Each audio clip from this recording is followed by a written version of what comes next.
Que veut dire aujourd'hui la rencontre entre saint François et le sultan? C'est-à-dire, que reste-t-il de cet événement historique?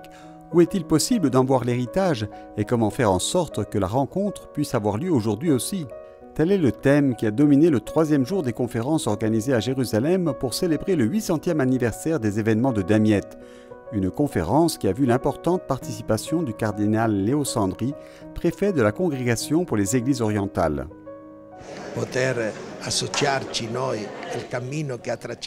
C'est une véritable joie de pouvoir nous associer au chemin que le pape François a tracé à la suite de Jésus, car ce qu'il fait provient de l'Évangile, et également sur les pas de saint François. La rencontre vieille de 800 ans entre François d'Assise et le sultan aurait été un geste pour l'Église aujourd'hui, pour le monde d'aujourd'hui, afin de construire un nouveau monde de justice, dignité, fraternité, rencontre et dialogue.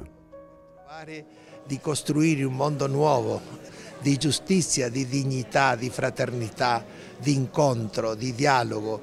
L'actualisation ne concerne pas tant les discours, les commémorations, les idées, les réflexions, mais surtout ce que les gens, frères ou non, vivent en se rencontrant, et peut-être même un peu de conflit avec certaines réalités. L'Église doit être en sortie, mais pas seulement pour l'évangélisation. Saint François est sorti du camp des croisés pour aller à la rencontre. Mais la rencontre a eu lieu car le sultan aussi est sorti de ce que j'ai appelé sa zone de confort.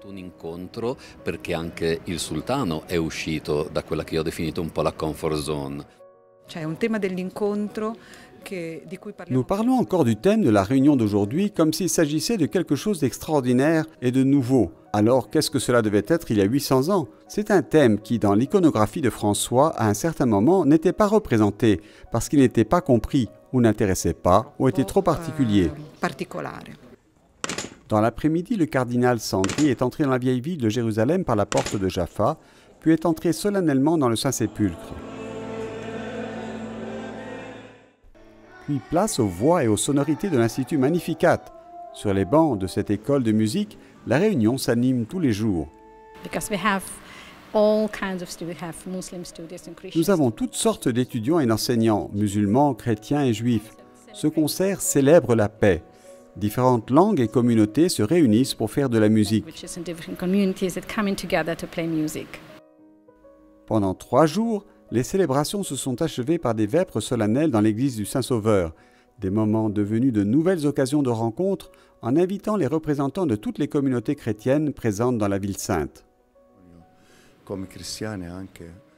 Même nous, chrétiens palestiniens qui vivons ici en Terre Sainte, avons besoin qu'il y ait l'unité parmi toutes les communautés chrétiennes.